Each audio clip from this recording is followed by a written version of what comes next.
Have you ever stopped to consider the striking similarities between Elvis Presley and Michael Jackson? No. Elvis was the king of rock. No. Michael was the king of pop. Yes. Elvis lived in Graceland. Yeah, sure. Michael lived in Neverland. Sure, yeah. Is there Elvis married Priscilla. Michael married Lisa Marie. I knew Michael Jackson. Your mom had sex with Elvis Presley. She had his pin. She did it with his pin?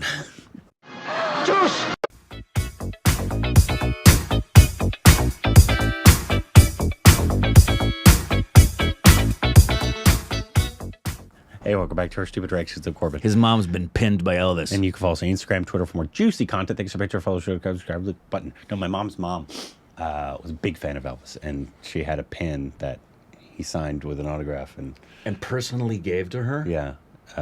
Wow. And so maybe it was his pin, you know what I'm saying? That's cool. Yeah. Anyways, today, what are we doing, Rick? We're going to watch Austin Butler talk about his prep for Elvis and how he got to ride on a train and listen to music with Paul McCartney.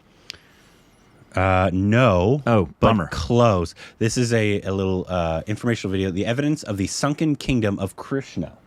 Oh. Are you familiar with the sunken city of Krishna? I'm familiar with the sunken kingdom of Atlantis. Yes. Is it the same? Is it different? I don't know. I've literally never heard of the sunken I also, speaking of sunken kingdoms, I have a question. Why didn't Ariel just write a note to Eric and say, I'm mute, can't talk, kiss me, and if you love me, I'll be able to get my voice back? She's a fish. She can't write. She signed her name in script. Nah, she on can't. the contract. She can write. Anyways, but so this is going to give us a little information about the sunken city of Krishna. Apparently there is one. Didn't know that. Me neither. Sunken under sea or sunken underground? Researching the lost city of Krishna from the Mahabharata, we come across two terms which can be a little bit confusing. We find the word Dwarka or the term Dwarka. And as we dig deeper and deeper, Dwarka. we find out that They these sponsored a two words video are once. interchangeable for the same lost city of Krishna. But where is this lost city of Krishna located? That's another debate. That when we dig into the work of Dr. S.R. Rao, who made it his life's passion to uncover this lost city of Krishna from the Mahabharata, he originally landed in the city of Bet Dwarka, which is just overlooking the Bay of Kutch. Now, what he noticed is that the foundations of the city go down 6 layers deep, suggesting that it's thousands of years old. And he thought, maybe this is it. But the legends tell us that Dwarka was sunken under the ocean, so he said maybe this isn't it. So we started looking into the oceans around Bet Dwarka, and sure enough, he found sunken ruins, and he went, aha, this must be the lost city of Krishna here. Well, that wasn't good enough. He kept digging in the Bay of Cambay, also known as the Bay of Combat, that there was a lost city the size of Manhattan, some 36 meters under the ocean. When Dr. S.R. That's Rao big. looked at the depth of this lost city in the Bay of Combat, he suggested that that may indicate that the city was over 7,500 years old.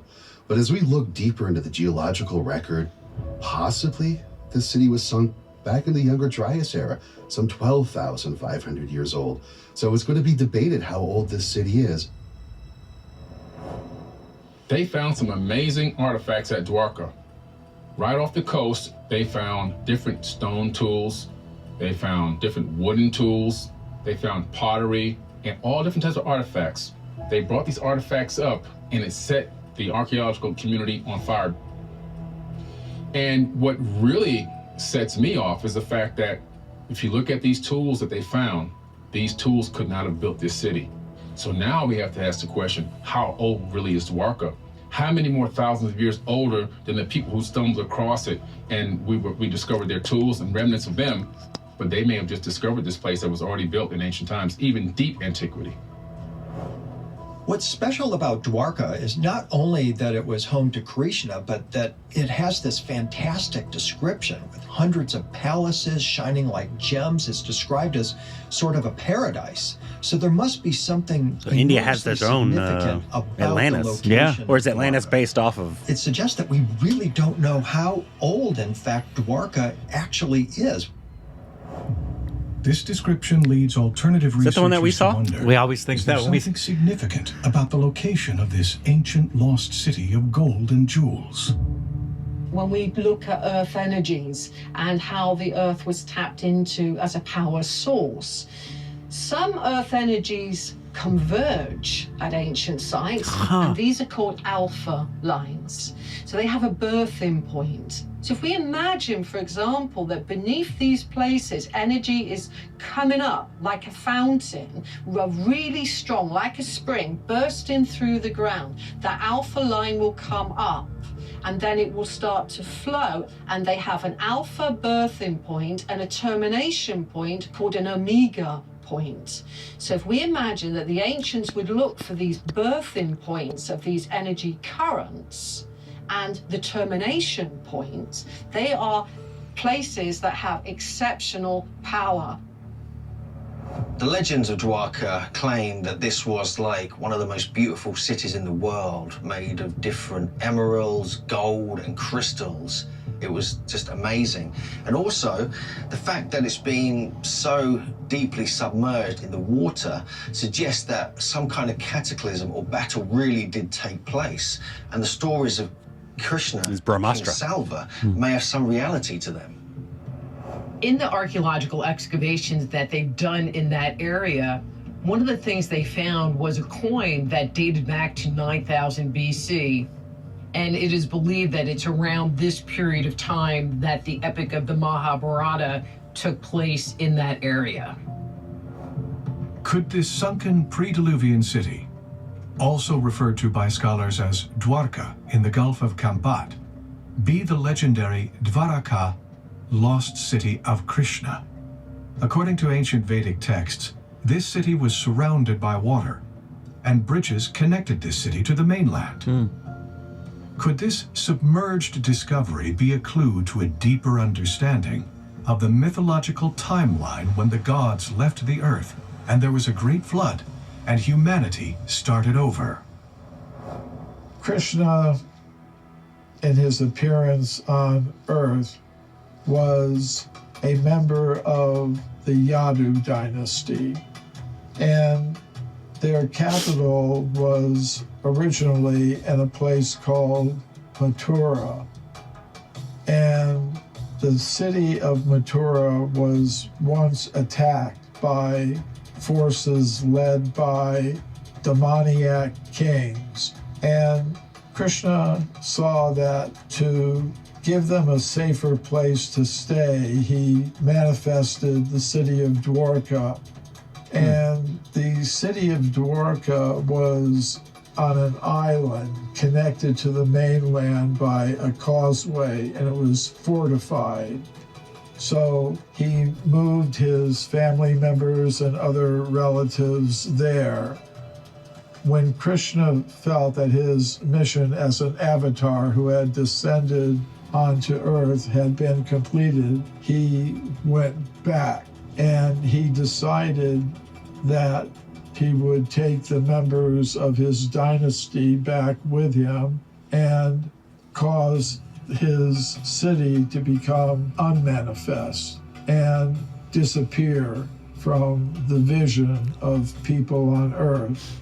And therefore, he caused it to descend into the depths of the ocean, the ruins of it.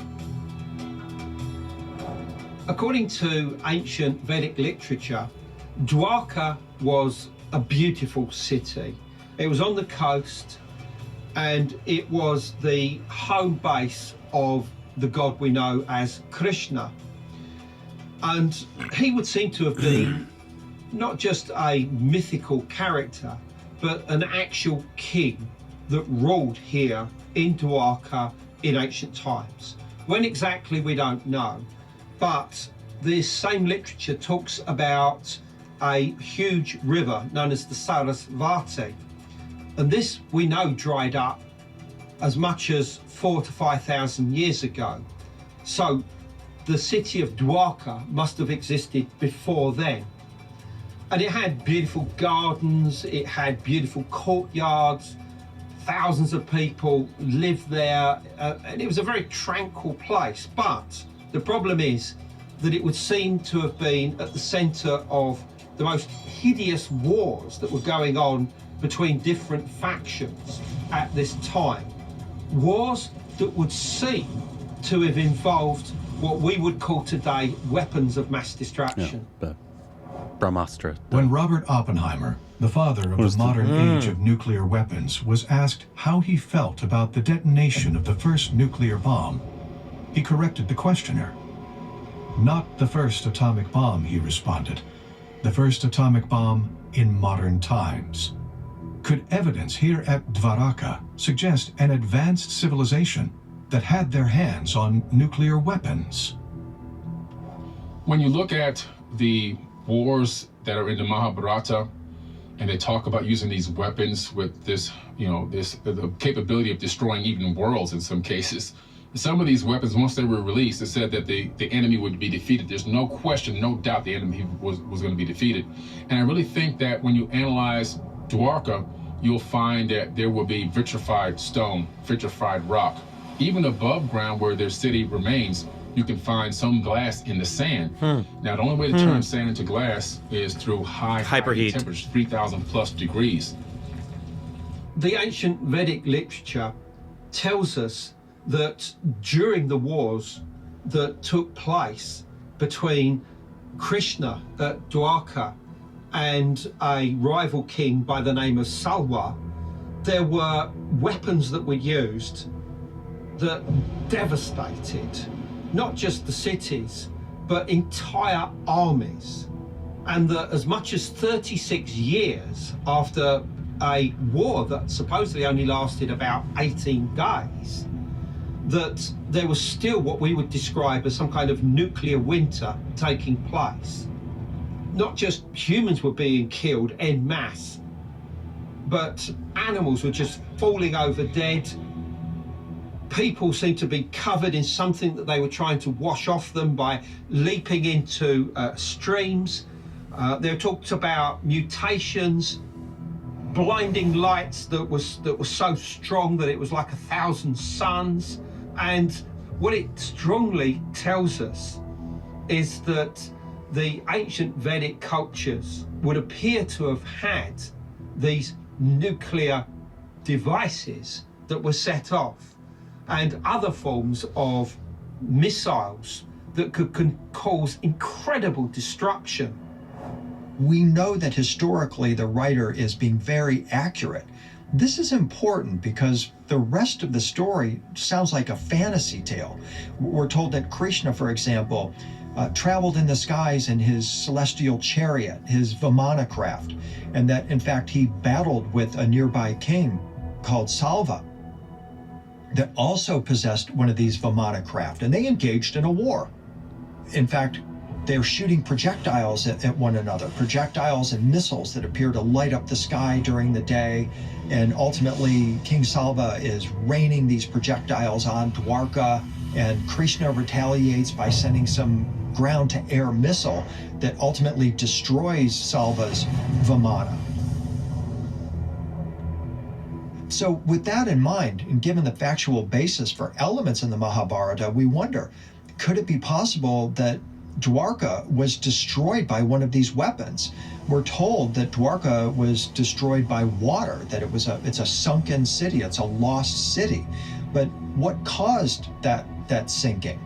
Perhaps there's room or latitude within the story to offer up the possibility that it was destroyed by one of these advanced weapons, perhaps even a nuclear weapon, as described in the Mahabharata. Wow, I did not know that. I mean, I guess it's not shocking that there's just millennia of story, especially like in Hinduism, of like just ancient. I know now that we know, like what they were talking about was the stuff in Brahmastra that they were talking about, that they could bring on. Was it called Brahmastra? Was that the weapon that it was called? I think so. I forget what the weapon was, but it was a big, massive, atomic bomb style weapon that they were talking about in here. But I had no idea like there was like this almost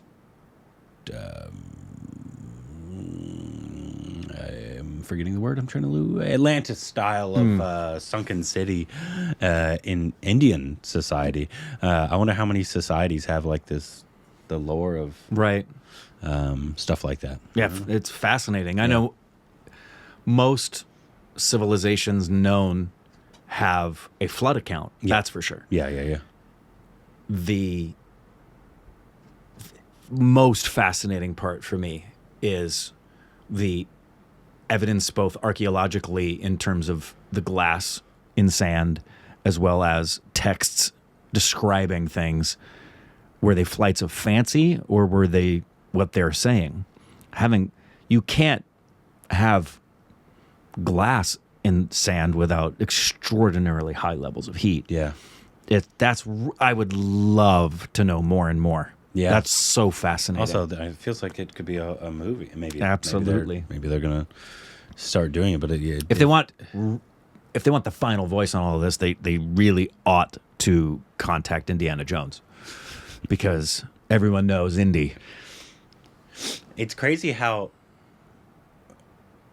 advanced old civilizations were. Yeah. Like incredibly advanced, and it was just lost. Like there's story, like it's been happening a lot in the past 10 years. Like you find these massive cities in the Amazon. I don't know if you've heard about these.